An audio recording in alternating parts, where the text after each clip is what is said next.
they're like, well, some are more delicate than others, but especially extra virgin olive oil.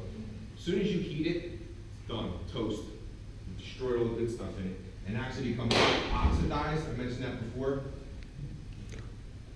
And oxidized fats are the cause of most of our problems, especially all the stuff here about bad fats in the industry. It's mostly from oxidized. It's the same thing when you cook protein. You destroy it. If you denature the protein, you eat it too much, you mutate it, you destroy it. It's free radical production and stuff. How many restaurants cook with olive oil, though? Well, that's a good thing, though. Maybe if you let me. You want them to cook with mac oil or avocado oil. Right. One good thing, actually the cheap way, is coconut. Coconut oil, you should only be cooking with mac oil, avocado oil, and coconut oil. Grass-fed butter, no? You cook with that. It's a little oddball thing, but yeah, grass-fed butter is really good. Stearic acid in it. So why do fats get such a bad rap? And why do people always have this notion that fats are bad for you? It's a good question. I think it's called the lipid hypothesis. There's a study that came out like in the 50s. There's actually two groups of guys. There was a guy from he was around Virginia, and then there was a government-led experiment. And what they found was they fed rats saturated fat, but the fat was actually already oxidized. So the rats ate saturated fat, and they all got heart disease. So they said, wow, saturated fat causes heart disease. Meanwhile, this guy in Virginia was like, he was feeding carbs to his animals, and they all got heart disease. He didn't get the funding for it, and this guy did. And that's ultimately what they got out of it, was that saturated fat causes heart disease. But really the kind of saturated fat was all oxidized, all destroyed, denatured fats. So getting back to what Kate said, they just get a bad rap, but really you need these. You need them. I think they're the most important thing. Not just for health, but performance as well. I mean, yeah. When should you eat your fats? Like, when should you eat your fats? Before or after workouts? Before bed? After, when you wake up? Good question. If you're going to have, have you heard of, there's a concept out there, not to eat your carbs and your fats together, right? And the whole reason, again, is because of insulin and storage. So they think that if you're spiking insulin and it's going to store things, it's going to store the fats you're eating too. It's going to be more readily stored than if you didn't eat them at the same time. So what I say to people is that if you're eating your carbs around the workout, you want to usually eat your fats away from it too. Because the whole point is you're actually looking to try to get your insulin up, and you don't want fats actually impeding it. So like if you work out in the middle of the day, like 2 o'clock, you want your fats like in the morning with breakfast and like at dinner? So if you're doing, let's say, 5 meals a day, and you're working out, let's say, around the second or third meal, I would definitely have fats before. Okay. I would definitely have fats after. Okay. And they slow down digestion as well. So when we talked about insulin, managing it, the faster sugar enters your bloodstream, the bigger the insulin spike. If you're adding fat to a meal, you're actually going to slow down that insulin spike, so it's minimal. It's still going to occur, but it's not going to spike up, and that's where you run into problems with fat storage. I have a question. Let's say someone is doing they're trying to meet all their macros, and they don't really time it out. They don't break it out, and they have to eat all these fats in order to reach their their daily numbers. All right. What will happen if they, can you eat too much fat in one sitting? I think everyone's different. I know. I think you're asking because you had a problem. Yeah. So I think everyone's different. You have to find your tolerance. Coconut oil bothers a lot of people, their stomachs, because something in it called MCTs, medium chain triglycerides. They kind of can have a little bit of a laxative effect on some people. We had a problem with a guy in boot camp too, Peter. The MCTs weren't sitting well with him, and he didn't know any better, and he just kept eating it and eating it and eating it. And it was giving him a laxative effect for 1 week, 2 weeks, 3 weeks. Never saying anything until he ended up in the hospital. So some people can tolerate more, and I think if you've never had any of these fats and you just start pummeling your body with them, you might have a reaction. It might be bad. So you might want to introduce them slowly. After everything, protein shake, you're not just going to start having 5 a day. You want to kind of slowly introduce them. So when you spike your insulin after you work out, is it good to take protein during that time? something to show when they had it. When you say like cooking your protein denatures it and like kind of ruins it, well, how do you like avoid that? You gotta cook steak. Cook it just to what extent you're cooking it. Like some people, a good example I still find are eggs. You know, you might go to somewhere quick, I want to get 2 fried eggs, and the eggs, they come out, they're brown. That's all destroyed. It's all oxidized. So raw eggs would be better. That's the thing with raw eggs, right? Why don't you eat raw eggs? Salmonella. Yeah. All right. I thought raw eggs actually Just taste it. absorb it. I thought actually protein was cooked absorbed a little bit better. That's not always true. When it comes to raw eggs, you want to do, obviously if you can, you want to do like a pastured egg, a free-range egg, a cage-free egg, organic egg. They tend to have a lot lower incidence of salmonella than does a regular egg. Does anybody know the difference between eggs? Pastured, a pastured egg? Not pasteurized. Yeah, you got a chicken that eats, they would eat in nature, and cows that are omega-3s, all that. Just hopping around the farm, eating insects, worms, whatever. That's the best egg you can get. They're also not cheap. They're probably at least 75 cents an egg, maybe 50 cents an egg. Probably the next best thing is you see cage-free. There's different levels of cage-free. Sometimes they let them run out of the chicken coop for an hour, and then they go back in. Sometimes they're out all day. So you kind of like, when it comes to eggs, you're paying for a better egg. And then if you're buying the cheap eggs, usually the chickens are just in a cage and they're being force-fed a piece of soy grain. This also kind of ties into you are what your eats. So what your animals are eating is kind of what you're getting. So if you're getting tilapia from a farm in Vietnam, you don't know what they're feeding them. You know, a lot of times they're feeding them excrement from the chicken farm.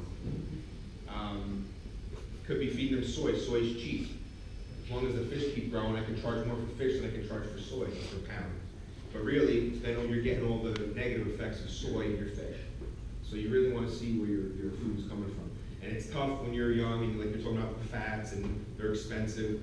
Same thing with the food you're eating, the protein. You know, I mean, it's unfortunate that we're trying to support the world, you know, with better livestock farming and growth, but it's really just turning out bad.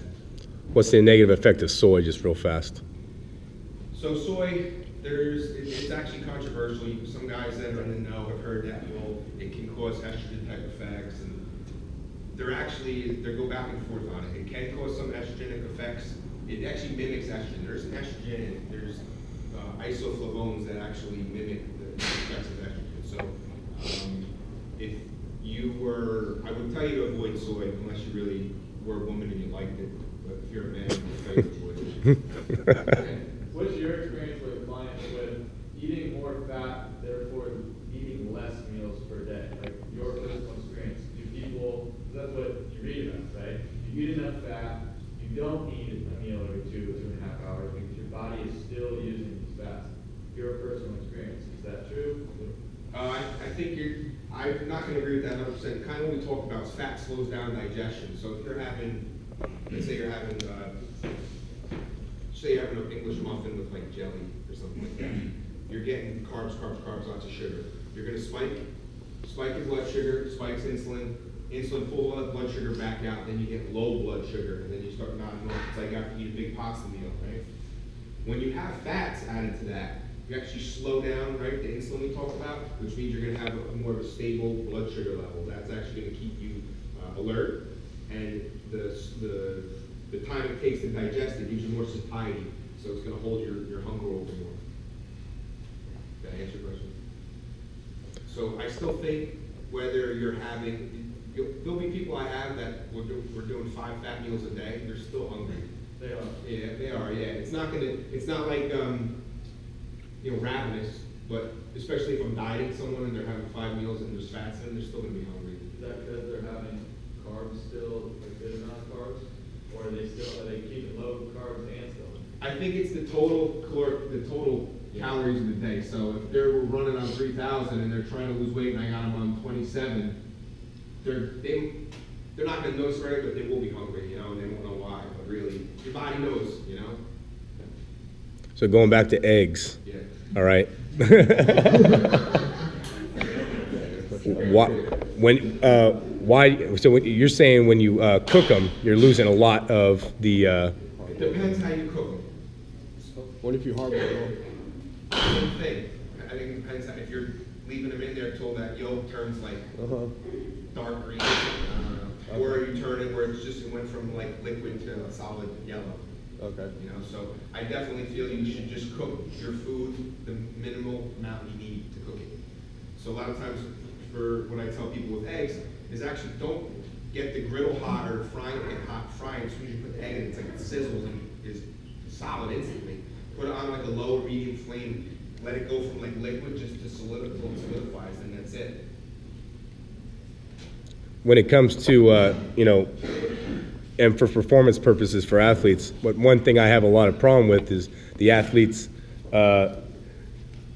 They may have, you know, favorite types of foods, but what am I trying to say here? They will avoid certain foods just because, you know, they don't, you know, obviously like the way it tastes and things like that, and they're trying to find other ways to get around it. What's your take on that? That's another good one. So my next slide was actually going to be vegetables and fruit. So Yeah, that's basically what I'm getting at. All right. I'm guilty of this too. It took me forever to really succumb to finding eating vegetables. And what happens to a lot of people, it's not until you have a health issue that you realize why I eat vegetables. So there's some tricks around it. Greens powder, you know, it's a good way to get some greens in you if you're not eating. But when it comes to vegetables, all right, vegetables and fruit have similar things. Vegetables, everything fruit has without the sugar.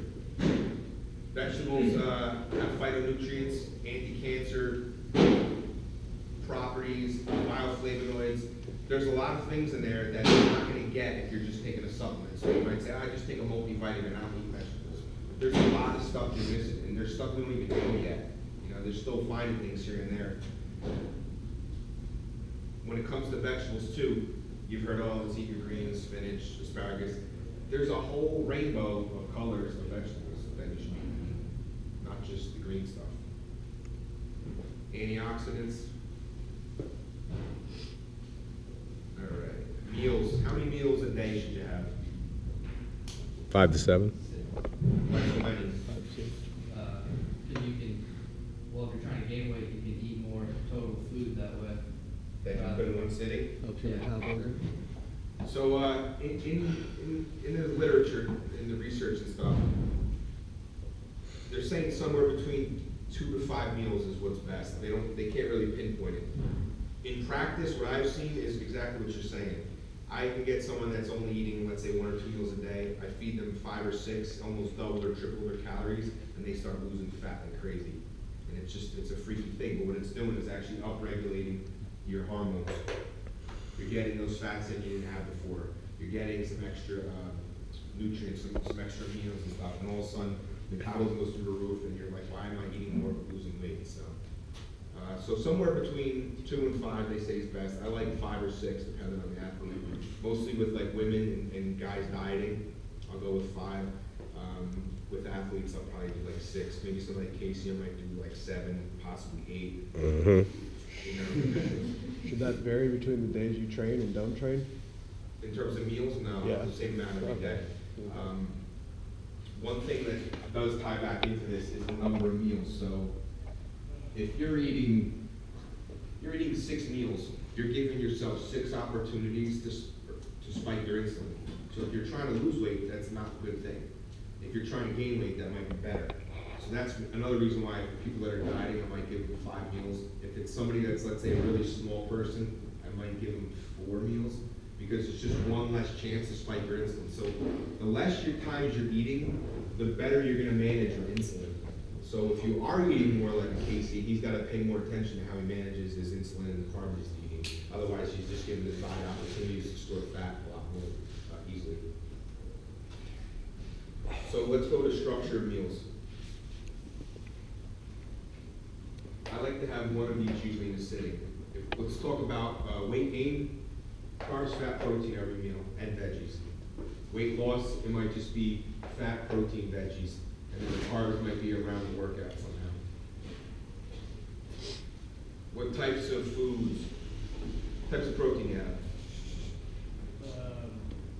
What's the, beef, chicken, weight? The Turkey, cheese? fish, Oh, yeah, I like fish too. okay. Not like the chicken. Carbs, so some good protein sources, turkey, chicken breast, lean beef, fish, non-fat plain Greek yogurt, different kinds of protein powders. There's a million different kinds of dairy, vegetable proteins.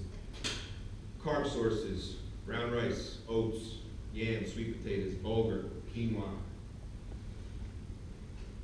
whole wheat breads and stuff. Doesn't really make it much better. People think they're doing themselves, good by having, oh, I got whole wheat bread this time. But if you want to make a change, you gotta just avoid the bread, period. Should you only eat like starchy carbs around workouts? Weight loss or weight gain? What about like maintain? If you're gonna maintain, I would. Maintain but drop fat too. Body, yeah, Yeah. dropping body Alright, fat. so with that, you definitely want to eat your carbs around the workout only. Okay. And one of my tricks is to have whatever your target macro is. Let's say you're trying to eat 200 carbs a day. Have that in the fewest meals you can. Okay. Provided you're not going to overeat. So let's just say you're not going to have 150 grams of carbs in one meal because there's a good chance of the portion that gets stored. Mhm. So I like to actually use like 50 grams as a cap. Okay. So I try to cap my meals at 50 grams and eat around the workout in the fewest amount of meals you can. Okay. Wonder if you're, because we'll have like at my school, we'll have a conditioning session in the morning and then we'll have like a weight session in the afternoon. Do I want to eat carbs around both those or just around one? Both of them. Both of Good them. question. Yeah, Alright. awesome question. I'm going to get to that as well. Yeah. You said that carbs all the time is gonna store more fat, so that's why you want to do that while you're gaining weight. But would you be able to lose fat and gain weight and still do that? That's like the holy grail, Yeah. losing fat and gaining muscle. All right, so generally speaking, guys with more optimal hormone levels, younger guys, are gonna do that a little bit better. I've also seen it happen for people eating the right diet. If I get somebody on this that, let's say, they're just maintaining, or every 5 pounds I gain is 5 pounds of fat, and every time I try to trim up, I lose 5 pounds, so they're not getting any of the 5 pounds of muscle. Probably half that do this end up gaining some kind of muscle and losing fat at the same time. It's kind of a freaky thing.